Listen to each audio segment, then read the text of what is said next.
Хотите приготовить такую обалденную окрошку? Смотрите дальше рецепт. В чашу добавляю нарезанную колбасу вареную.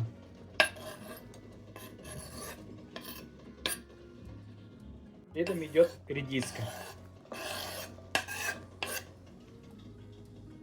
Также добавляем нарезанный свежий огурец. Зеленый лук.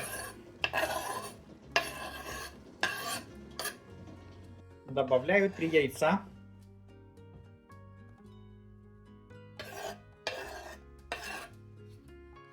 Также добавляю вареный картофель.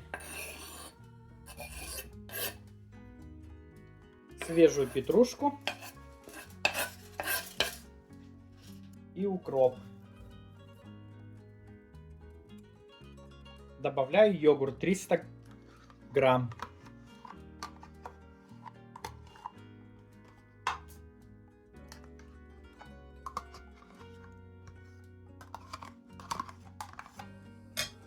И добавляем воду фильтрованную. Теперь добавляем соль по вкусу.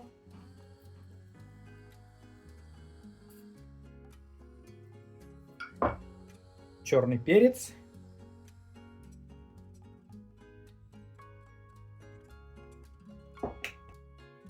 И уксус. Уксус 25%. Перемешиваем и пробуем.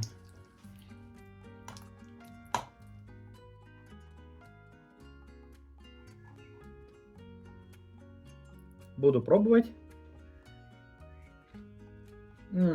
Обалденная окрошка. Просто вкуснятина.